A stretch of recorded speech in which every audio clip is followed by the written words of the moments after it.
Earlier today, two subcommittees in the House Homeland Security Committee held a joint hearing titled Trafficked, Exploited, and Missing Migrant Children, Victims of the Biden-Harris Administration. The hearing was heart-wrenching and laid bare the human toll the Biden-Harris administration has had on illegal immigrant children, as well as the Americans tasked to deal with the unabated surge of illegal immigration. So, what were the takeaways? And what might the incoming administration do to correct this course quickly? Join me to discuss this, Congressman Josh Brecheen, a member of the Homeland Security Committee, as well as the House Budget Committee. He represents Oklahoma's 2nd Congressional District. Congressman Brecheen, welcome back to Washington Watch. Good to see you. Thank you, Tony. And I think you left out district that I was born in. That's right. That's right. So we've got that connection, that Oklahoma connection. And by the way, congratulations on your reelection to Congress. Thank you. So let me get your thoughts as you sat through today's hearing. Well, it was, you used the word gut-wrenching. That's what it was. When you hear that we're not only talking about children that are being abused sexually, but we're also talking about the organ harvesting that's occurring where, a child had an eye removed and the payment was $15,000. These are children that are without parents, without true guardianship. And America is one of the largest consumers of child pornography. And then to hear that we've got livers being purchased by U.S. citizens taken from minors south of the border on their way into the United States. The most glaring part of the testimony was when my colleague from Louisiana asked the witnesses, well, how do you solve this moving ahead? We've got a mandate now with the Trump administration. Out of the witness's mouth, shut the border down. Stop the enrichment of the cartel that is preying upon these innocent victims. I mean, Josh, when we've talked a lot about this from a standpoint of the foundation of our government being a Christian, Christian principles. This nation was founded upon that, for years has guided this country. The scripture speaks to how we address this issue. People say it doesn't talk about the border. It just says, I loved your intro. I loved your intro. It's spot on. We've got to get back to those biblical truths because the rule of law is actually an issue of justice. And what we've seen at the border is injustice, and we're seeing it play out with these children. The most vulnerable among us are being abused because we lack the fortitude and the understanding and the moral foundation to uphold the rule of law. Am I right? Look, Ecclesiastes 8, I looked at it again today, just thinking upon this. It's a scripture I should have put to memory. I've thought upon it often throughout the years, but it says when the sentence for a crime is not quickly carried out, the heart of the people is enticed to do more evil. I think it's Ecclesiastes 8:11, if I looked it up correctly and starting to put it to memory. But lawlessness compounds lawlessness. And I'm excited about what I believe what just happened in an election process with the swing states and with the popular vote, that there is a great awakening happening in this country and people's hearts are stirred for order and righteousness and an end to lawlessness in this nation. Well, in going back to what I said at the beginning of this segment, we can't think that our responsibility to restore the moral foundation ended on November the 5th just by voting back in an administration that's going to uphold the rule of law. It's going to take more than the rule of law.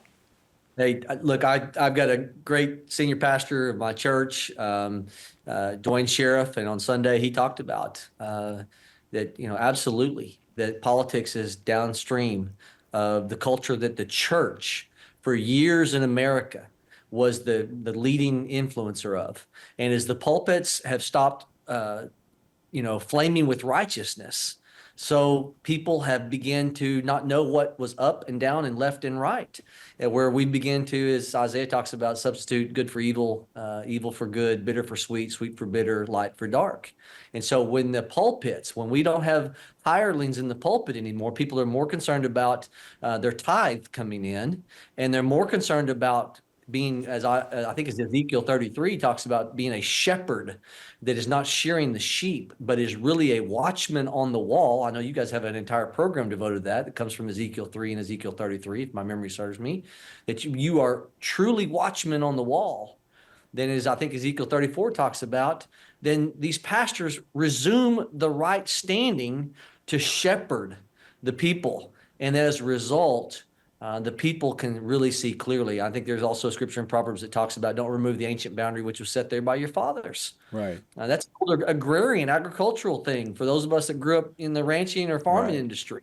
When those boulders are big enough, you don't take the time to move them because I don't care what GPS says. It was too hard to move those boundaries. And yet we're moving the boundaries of what our founding fathers set in place, and even above that, scriptural truth.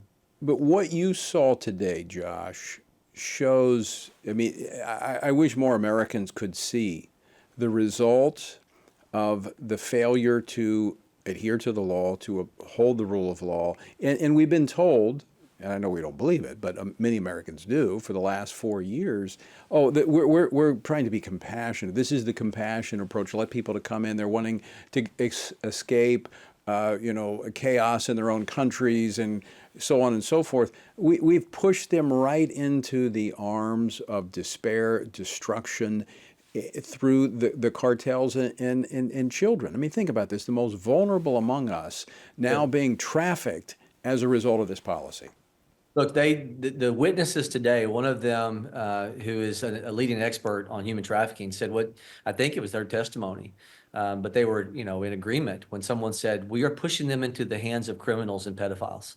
And this administration, this current administration, the Biden administration revoked a policy that had been in place for a number of months to years that said that when someone presents himself as a sponsor for a child, an unaccompanied minor, then we're going to do a DNA test to make sure that they're actually who they say they are. And they disbanded that. And the problem with that is that they cited a case recently where a minor child showed up trying to go along with the narrative that this person wanted to be their sponsor, is not the result of all the bruising and what they later discovered this child had been raped. And they talked about 8-year-olds that had STDs, Tony, at the border. Talked about 12-year-olds pregnant. I mean, it's just heinous. And again, they were asked, what would you do to change all of this? And they said, shut the border down. This is enriching the cartel. The DNA testing, actually, I was in a meeting with former Attorney General Jeff Sessions with a group of pastors at a crisis point before the border was under control in the first Trump administration. And that idea was given to him through someone who did the DNA testing for bodies that were being found, and said this could be done in a rapid form within 24 hours. Of course, it's been enhanced even more since then. And so the administration started doing that. So it was being done back then. This administration drops it. And now we have children that have just disappeared, that have been 300,000. Yeah. So what information came forth today on those children that have been lost by this administration? So the Government Accountability Office was involved today. They had reports going back a number of years saying, what are we going to do to be able to track these young adults? One of the things that GAO recommended was a live visit at least 3 times to make sure that the child was attending school, to make sure the child was in a safe environment. There was a third element I'm forgetting. But I had that very same question. I didn't get a chance to ask the GAO. They were saying that Homeland Security is starting the process to adhere to that. The problem is, Tony, as I heard today in testimony, the cartel has learned to take these. They found a 5-year-old's passport purposely discarded at the border. They don't want these children really identified. They want their true identity discarded so they can rename them, and then makes them without the ability to be tracked. And then this is how they slip through, and this is how they remain anonymous, and this is how they become just a number. So even though GAO is, and I hope in a new administration, that they fully fulfilled the obligation to go and do these 3 site visits. We've got to make sure that we really know who these kiddos are. So And that has going been forward, because of the mass exodus from South America. They've been so overburdened. They just wanted to sweep this aside and speed up the placement process with sponsors because they didn't like the embarrassment of the visual at the border. so Congressman Brecheen, you mentioned that the number one thing to stop the flow is to close the border. And we know that can be done because the Trump administration did it the first time. I was there shortly after they did it. It was like a ghost town. People weren't coming across. How do we get a handle then? What are the next steps that need to be taken to find these children, rescue these children, and stop what was started under this administration? Tony, that's a big question still hanging out there because these are children. A lot of them were sent a notice to appear. One of the things that was talked about is criminal punishment for the people who sign up as sponsors and yet are defrauding the federal government, that are lying to the federal government. Which is a crime. Yeah, absolutely. But there's got to be a consequence for that. Someone who signs up as a sponsor and then the child is untraceable, untrackable, and they're complicit in that. This has to be more than, I'm sorry. But I want people to, this is a prayer issue, frankly. I agree with you. Because, I just want, we talk about numbers and we lose the fact that each one of these 300,000 children. 100,000 a year, Tony. It was 100,000 a year coming across the border, these unaccompanied minors.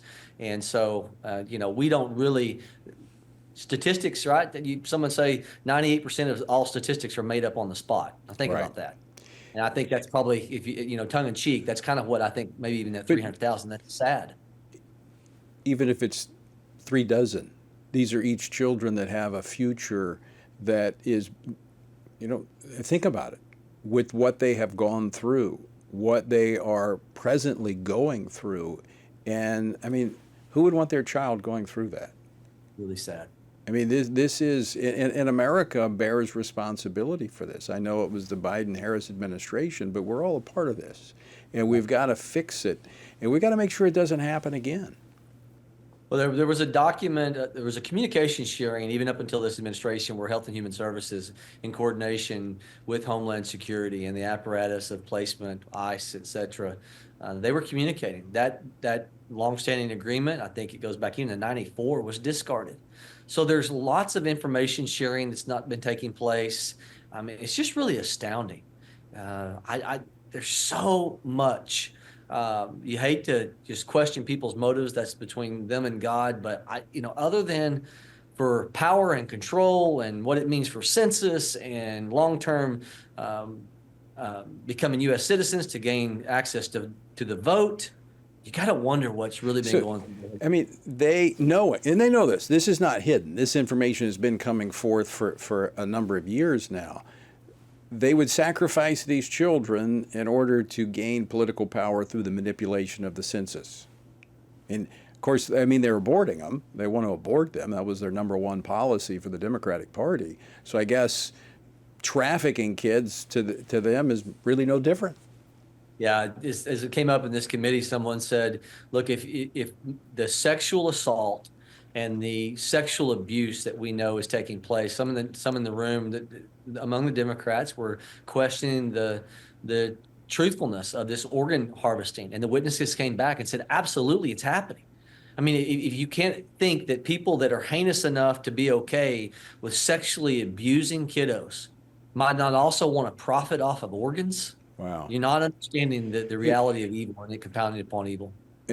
Josh, it makes it very difficult for us to point our fingers at a place like China that is doing organ harvesting from minorities when we're allowing that to occur from children. It's tragic. Josh Brecheen, I want to thank you for joining us and sharing the insights with us today. Always good to see you. Tony, always honored to be with FRC. God bless you.